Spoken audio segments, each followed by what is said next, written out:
داره دیر میشه، داره گرون میشه. حواست به کارات هست؟ سلام، پریا نیازپور هستم، مدرس و مترجم زبان انگلیسی. امروز اومدم با یه ساختار فوق آسون ولی کاربردی. میخوایم یاد بگیریم که بگیم داره دیر میشه.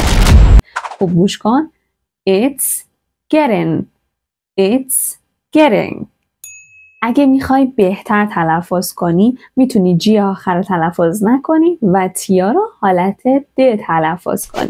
قبل از اون حتما سابسکرایب کن که ویدیوی بعدی از دست ندی. داره دیر میشه. بهت گفتم داره یه چیزی میشه به انگلیسی میشه It's getting. It's getting late. Late یعنی دیر. پس داره دیر میشه It's getting late.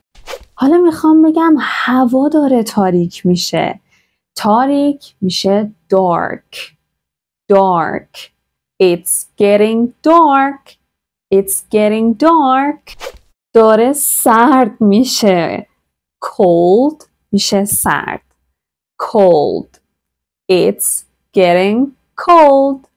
It's getting cold. داره هوا گرم میشه.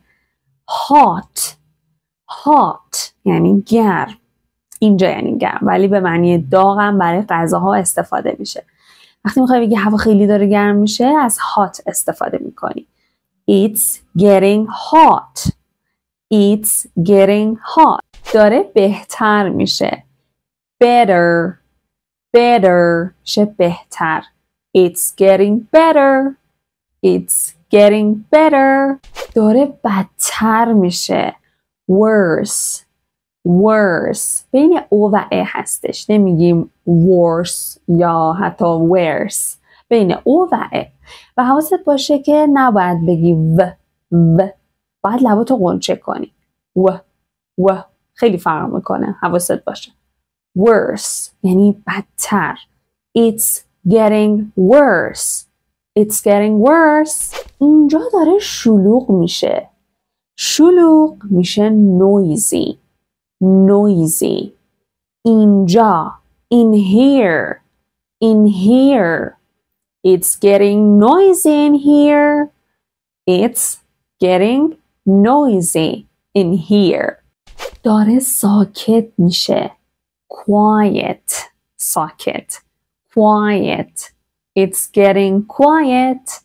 It's getting quiet. داره حوصله سربر میشه. boring. حوصله سربر. It's getting boring. داره هیجان انگیز میشه. exciting. هیجان انگیز. It's getting exciting. هوا داره ابری میشه. cloudy یعنی هوای ابری. It's getting cloudy. هوا داره آفتابی میشه. sunny آفتابی. It's getting sunny.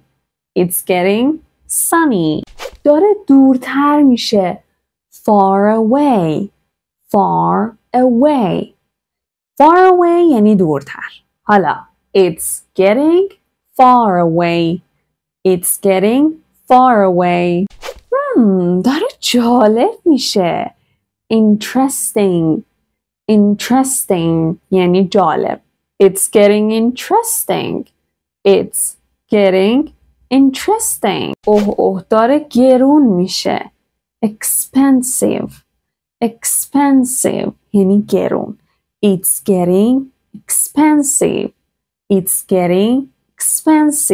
آخ جون داره ارزون میشه. cheap یعنی ارزون. حالا همین ساختاری که بهت یاد دادم به عنوان تمرین مثل همیشه توی قسمت کامنت ها برام بنویس داره ارزون میشه. چکش میکنم و بهت فیدبک میدم. اگه این ویدیو برات مفید بود حتما منو سابسکرایب کن. سابسکرایب کردنت و کامنت گذاشتنت به من انرژی میده تا بتونم ویدیوهای خیلی مفیدتری براتون بسازم. مرسی که همراه منی. Take care and bye.